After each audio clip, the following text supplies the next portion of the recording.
Hey guys, remember to like the video and hit subscribe. Such a tough topic, because if you believe that that's the line, then we're committing mass murder. Well, or at least mass killing. So I would say that murder typically requires a level of mens rea that may be absent in many cases of abortion. Right? Because the usual follow-on question is, well, if it's murder, why not prosecute the woman? And the answer is because the vast majority of people who are having abortions don't actually believe that they're killing a person. Right? Where's peace go?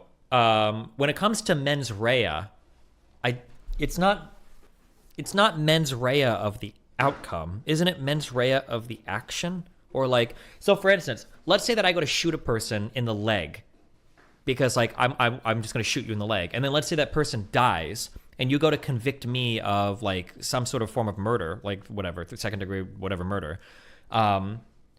Like, you don't have to show, I don't think, a mens rea that I was trying to kill him. You just had to show a mens rea that I was trying to shoot him and cause harm, right? Is that not how that goes? I'd have to, I don't know if I have, where's esports Batman or some lawyer people in chat, but have a very different view of what is exactly happening. So, I would say that there are all sorts of interesting hypotheticals that come in to play when it comes to abortion, and you can play them any which way. But murder is special. You're thinking of manslaughter. I don't think if you shoot a person and they die, I don't think that's manslaughter. I'm pretty sure you're getting some type of murder charge there. I'm pretty sure. If you assault with a deadly weapon and they die, I'm almost positive you're gonna get, like, that's gonna be murder. Like, the manslaughter would have to be like manslaughter would be like, maybe if you like put somebody in a chokehold or something and then they ended up dying, maybe that would be like a manslaughter. But if you shoot somebody with a gun, I'm pretty sure they're always going for some type of murder charge there. No. Levels, let's put it this way, there are gradations of wrongs. I don't think that all abortions are equally blameworthy, even if I would ban virtually all of them. Right? I think that there are mitigating circumstances that make, while being wrong, some abortions less morally blameworthy than others. I think that there is I can admit a difference between killing a 2-week-old embryo in the womb and stabbing a 7-year-old in the face. Like, I can recognize all that while still saying I think that it would be wrong to terminate a pregnancy. Do you think the question of when life begins, which I think is a fascinating question, is a question of science or a question of religion? I mean, when life begins is a question of science. When that life becomes valuable enough for people to want to protect it, is going to be a question that is beyond science. Science doesn't have moral judgments to make about the value of human life. This is one of the problems. Okay, that's true. Sam Harris and I have had this argument many times, and it's always kind of interesting. Because Sam is of the opinion that you can get to ought from is, right? That science says is, therefore we can learn ought. So human flourishing is the goal of life. And I always say to him, I don't see where you get that from evolutionary biology. You can assume it, just say you're assuming it, but don't pretend that is a conclusion that you can draw straight from biological reality itself, because obviously that doesn't exist in the animal world. For example, nobody assumes the innate value of every ant. I think I know your answer to this, but let's test it, because I think you're going to be wrong. So there's a robot behind you. Do you think there will be a time in the future when it will be unethical and illegal to kill a robot because they will have sentience? My guess is you would say no, Lex. Because there's a fundamental difference between humans and robots, and I just want to get you on record because I think you'll be wrong. I mean, it depends on the level of development, I would assume, of the robots. I mean, you're assuming a complexity in the robots that eventually imitates what we in the religious life would call the human soul. Yes. The ability to choose freely, for example. Yes. Which I believe is sort of the capacity for human beings. The ability to suffer. Yeah.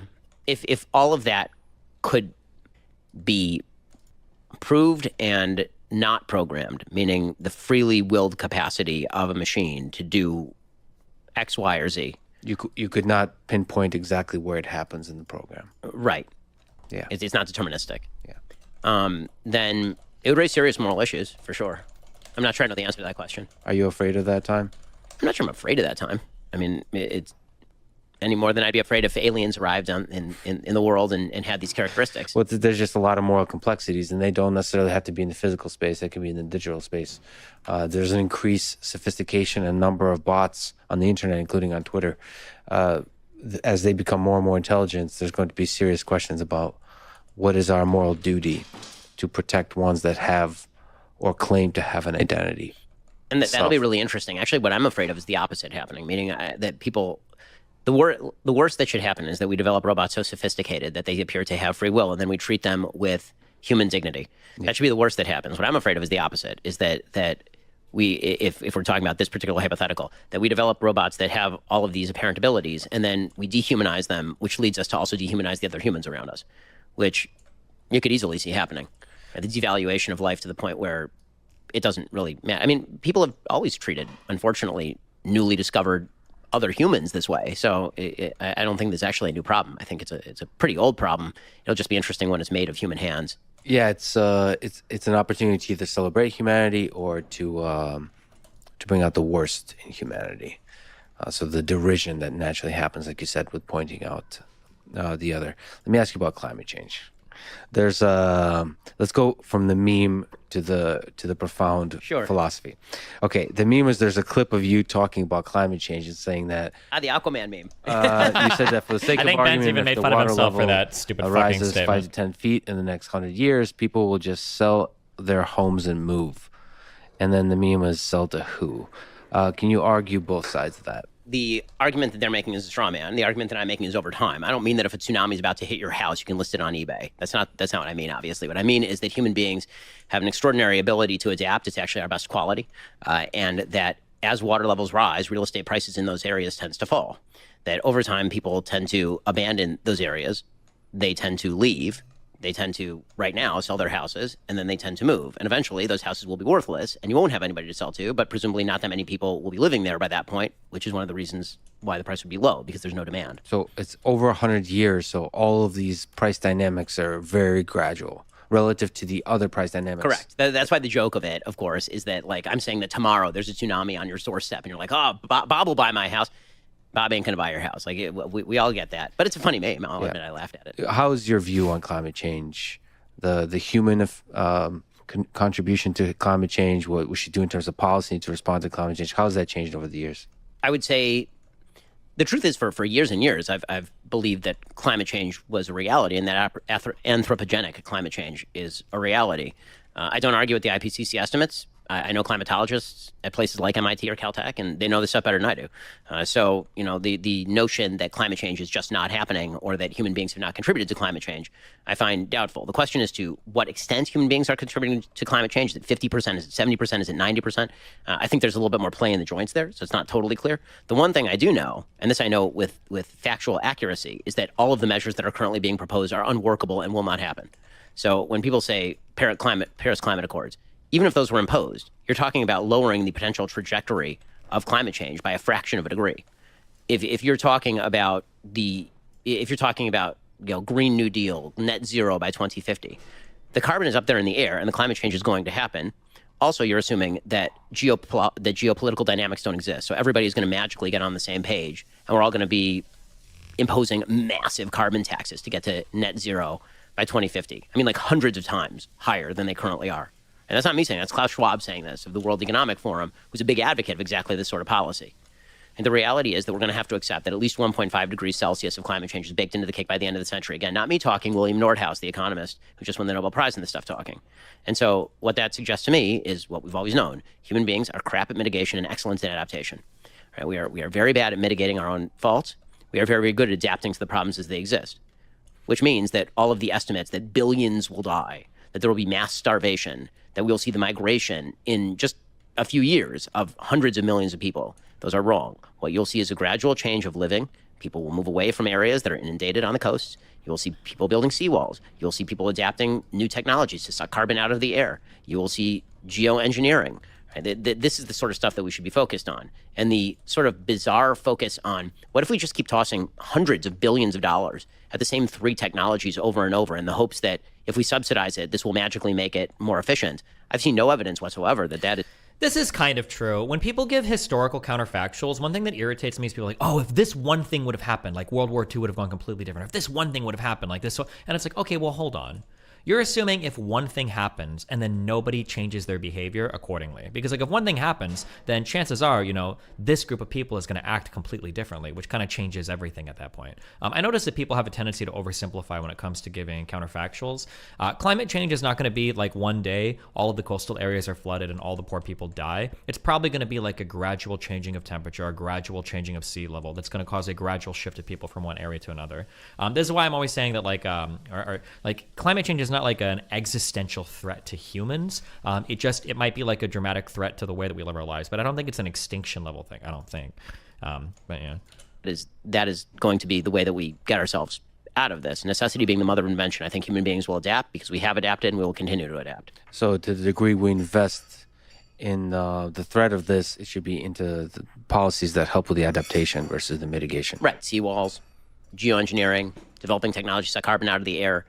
Again, if I thought that there was more sort of hope for the green technologies currently in play, then subsidization of those technologies I might be a little bit more for. But I haven't seen tremendous progress over the course of the last 30 years in the reliability of, for example, wind energy. Or the ability to store solar energy to the extent necessary to actually power a grid.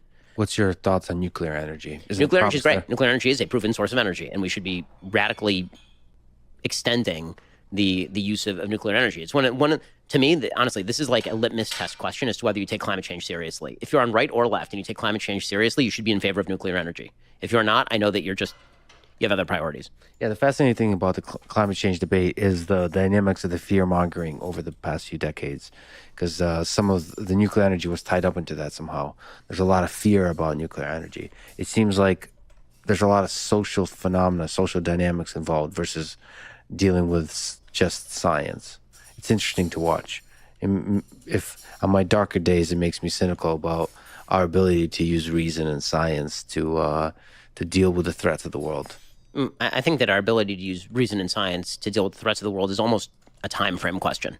So I think that we're very bad at looking down the road and saying, because people can't handle, for example, even things like compound interest. Yeah. Right? Like the idea that if I put $1 in the bank today, that 15 years from now, that's going to be worth a lot more than $1. People can't actually see that.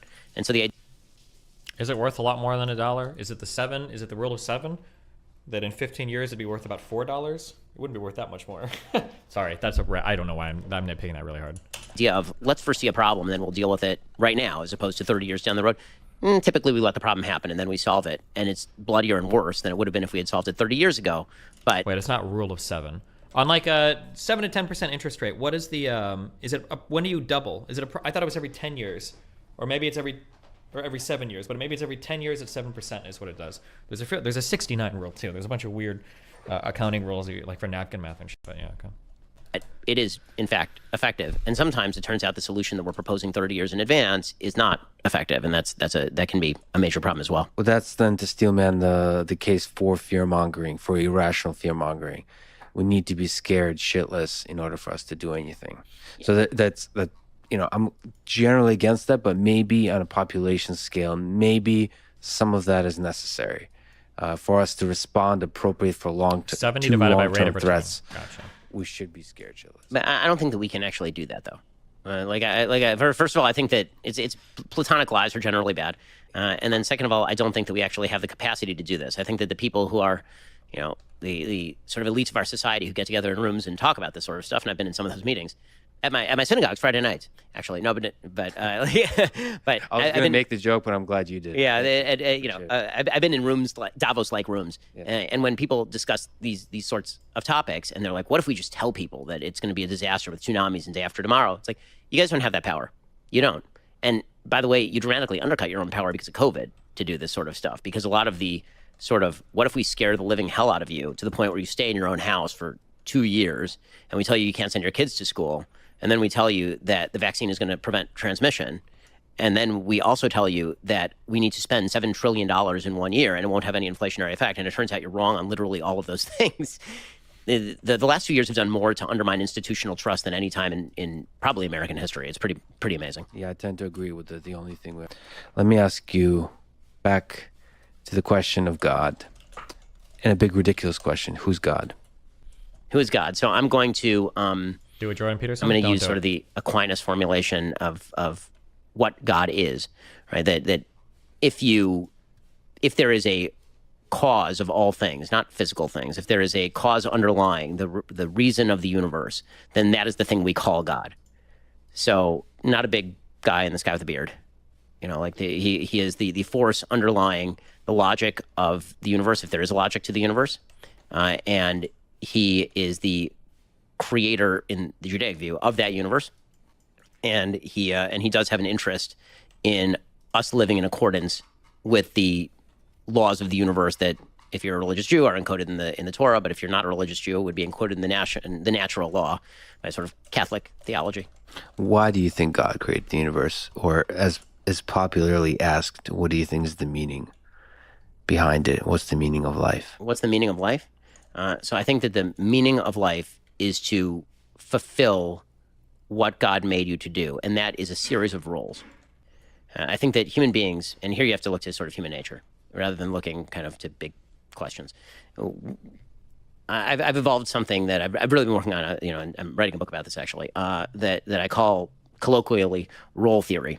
And basically the idea is that... Bro, this dude stole all my shit 100%. He better not say this. But I think my general thing is that, like, all of us have, like, a certain set of gifts and talents, things that we can do exceedingly well. And I think our obligation to ourselves and to our communities and society is to try to, like, push into those roles as much as you can. So if you're, like, an ungodly talented musician or artist or doctor, whatever, like, your goal should be to push the boundaries of those roles as much as possible. That's, like, that's the obligation you have to society. He's given a lot of my takes, okay? I'm starting to think Benny Boy here is browsing the subreddit, all right?